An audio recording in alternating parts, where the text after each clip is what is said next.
Yo, what's up mga tropa peeps? Naku, breaking news po. Ito nga nangyari doon po sa Canada na kung saan ang atin pong Undersecretary Claire Castro ay dinumog po ng mga DDS na mga sabi nga po sa akin mga burikat daw po itong mga to sa Canada, mga nagpaburiki lang daw po ito ng kanilang pempem para guminhawa ang buhay.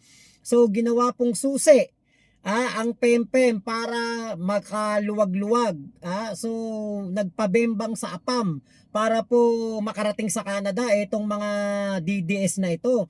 So ngayon, ang atin pong Yusek Claire Castro, nako, alam nyo, the best talagang spokesperson to, o the best talaga tong tagapagtanggol ng ating Pangulong Bongbong Marcos, dahil nga po pinakita po niya ang kanyang pagiging edukada, ang kanyang pagiging abogado, at ang kanyang pagiging professional. Ito po ang kanyang pahayag. Ano yung nangyari kanina na sa ngayon nagva-viral itong video ninyo dito sa Vancouver? Actually, gumagawa sana kami ng reels para dito sa event na kung saan bumisita ang ating Pangulo sa Canada. So gumagawa kami ng reels, tapos may lumapit sa amin na Pilipino. So, ngumiti ako, tinanong niya ako si Yusek Claire, sabi ko, yes. At doon, sinasabi niya na, sumigaw na siya, you ask your president to resign. So, kinuyog na kami, samantalang, kung tutusin, kami nagtatrabaho. Hindi kami nagbabakasyon dito. We're just doing our job, pero nahinto yun. Hindi na kami Ayun. Gagawa si Yusek Claire Castro ng reels, kumbaga parang report niya sa ating mga Pilipino kung ano po ang ginagawa at ano po ang mga na-accomplish ng ating Pangulong Bongbong Marcos doon po sa Canada, sa kanyang working visit doon. Ngayon, ito pong mga burikat na ito, bigla na lamang pong kinuyog, pinagkaisahan, pinagtulungan ng ating Yusek. Buti na lamang talaga at ang atin pong Yusek professional at edukada at hindi po siya nagpakita ng violent reaction dahil nga po hindi niya naman kalibel etong mga burikat na ito. Ngayon, ito pong mga taong ito, ang kapal ng mukha na mag-request na mag-resign si PBBM. Bakit? Sino kayo? Ha? Sino kayo? Ang kakapal ng mukha nyo. Ha? Kung hindi pa kayo nagpaboriki ng pempem ninyo sa mga APAM, hindi pa kayo makakatuntong dyan sa Canada at mananatili kayo mga squatter dito sa Pilipinas. Tapos, magre-request ka pa na mag-resign ang Pangulo ng Pilipinas? Sino ka? Ha? Ang kapal naman ang mukha mo, ateng. Pagtapos ng aming pag-shoot ng reels, dahil nga may mga Pilipino ganito yung ugali. Pero hindi ko alam kung saan sila grupo, pero yung naratibo nila, yung tipong BBM resign. Yung naratibo nila ay maleta. Yung naratibo nila magnanakaw. So, at sinabihan ako ng pangit. Sabi ako sinungaling. So, nung sinabi nilang pangit daw ako, pili ko sila yung sinungaling. Hoy! Sinabihan niya pang pangit si Yusek. Diyos ko po, sa kutis pa lang ni Yusek. Kahit kayo nakarating na ng Canada, mukha kayong mga galisin. Sanay kayo sa sardinas nung araw. Kaya wag kayong magmayabang o wag kayong magsalita na ang Yusek natin pangit. Yan po isang napakalaking kasinungalingan. Dahil kahit na po si Yusek, nakikita natin na araw-araw kumakalaban sa mga pangit. Araw-araw naman pong paganda ng paganda ang ating Yusek. Ayan. Saka ito, nako, ganyan naman talaga ang naratibo kapag walang masabi, kapag walang maibatong totoo, kapag ang naratibo lamang nila ay kasinungalingan, imbento, sila po ay mag-a-ad hominem at pangit. Ganyan naman nila, di ba? Mga dides, pangit. Sasabihan ka ng bobo, sasabihan ka ng tanga. Kahit sila naman talaga yung mga bobo tanga na sumusuporta sa tatay nilang karton na kriminal na nabubulok ngayon sa kulungan ng ICC. Di ba? Sasabihin pa, kawawa mga bangag. Kayo yung bangag Bangag na bangag kayo sa pagsuporta kay Sara't Digong na tinatarantado kahit niloloko kayo harap-harapan.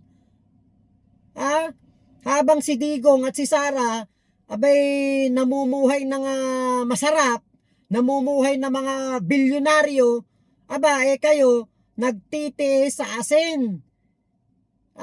Oo, pinapakita ni Sara, nakapang Shopee lang na damit. Aba, magkano ba ang ticket papunta sa Dahig? Papunta't pauwi. O, tapos hotel pa nila, service pa nila, pagkain pa nila. O, mga alalay pa nila. Dyan pa lang, kitang-kita na napakaraming pera ni Sara at ni Digong. At ang mga DDS na mga tahol ng tahol at mga ume-amen kay Digong, mga nananatiling mahirap. Di ba kayo naawa sa sarili nyo noon? Si Digong, kahit nakakulong yon, nakakapagbayad yon na 140 million to 150 million buwan-buwan sa kanyang abogado. Tapos kayo, sardinas pa rin ulam. So, may mga ganyan tao. May freedom of expression tayo, pero hindi naman kailangan maging bastos. Pilipino kayo, hindi naman ganyan ang ugali ng mga Pilipino eh. How did you feel about that, Yusek? Did you feel threatened at any point? At the time, dalawa lang kasi kami ni Director Robert Sol. Kasi nga siya yung kumukuha sa akin. Siya yung kumaga, sa kanya hawak yung camera. So, threatened, siguro in a way, kasi dalawa lang kami. Hindi ko alam kung mananakit sila or what. Kasi parang, siguro yung grupo naman nila, parang kung sino man yung idolo nila, parang sanay sa bayolente. Yon! May pagiging bayolente. So, Tama. syempre hindi namin alam. Buti na lang, thank God, na pagtawid kasi namin, hindi namin alam na may mga police officers. So, pagtawid namin, so, kinausap na namin sila kasi sumusunod sila eh. Diba? So, pero, kung ganyan talaga ang magiging ugali ng Pilipino, hindi kayo uunlad. So, kawawa pa rin kayo. Thank you. Nakakaawa po talaga sila, Yusek, Claire. Nakakaawa talaga sila.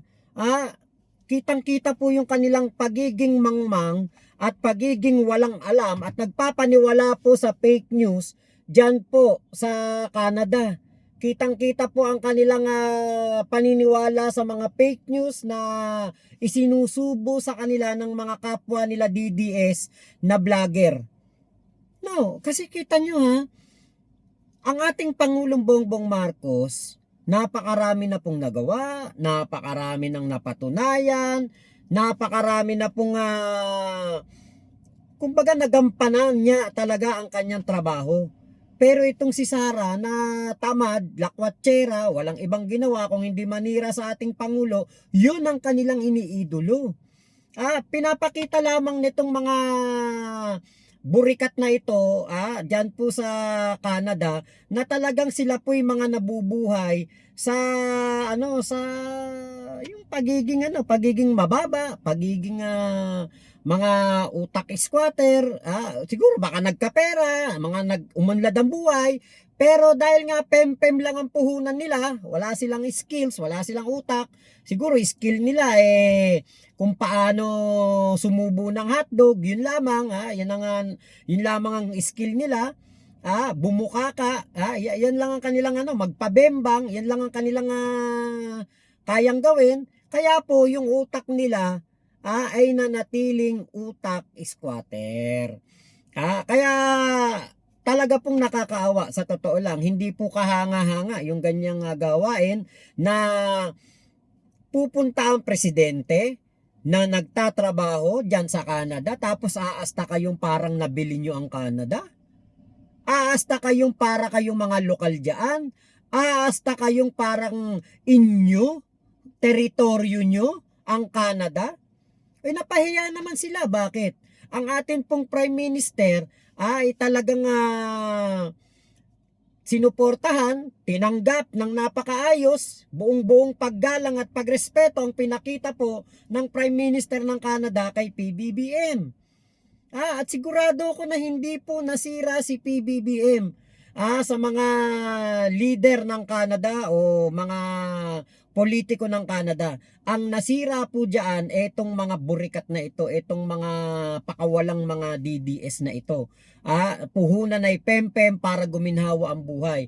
Tanging sila po ang nagpakita ng kanilang tunay na kulay at kanilang mga ugali na sila po yung mga maledukado. Sigurado ko na na-expose po diyan kung sino po ang tunay na mga wala pong isip, wala pong kwenta, wala pong utak para maging patas at maging yung timbangin ang kung totoo ba yung mga nangyayari sa Pilipinas. Kasi po, kung talaga pong mahirap at naghihirap po ang mga Pilipino, pumunta ka ngayon sa mall. Pumunta ka ngayon sa mall. Sabado ngayon.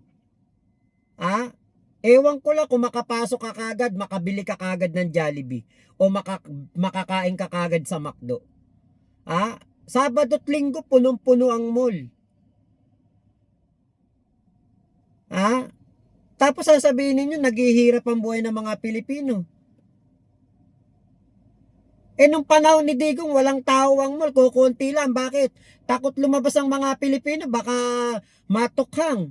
Pinabili ka lang ng suka, pinabili ka lang ng ulam ng nanay mo, maya-maya, matutukhang ka na kasi kailangan makakota ng mga PNP noon. Kailangan nilang makakota, kaya kahit na si Kian De Los Santos na isang estudyante, may exam kinabukasan, ginurgur. Etong mga taong to, yung mga nandyan po sa Canada na yan po ang larawan ng kawalang hiyaan at yan po ang larawan ng pagiging crab mentality ng mga Pilipino. At naniniwala talaga ako sa kasabihan ng mga batikang OFW. Ang tatay ko po para 11 years yata sa Saudi ang tatay ko. Ang tito ko, dalawang tito ko, nasa Saudi Aramco, napakatagal na nila doon sa sa Saudi. Meron ako mga kamag-anak sa Singapore. Meron akong kamag-anak sa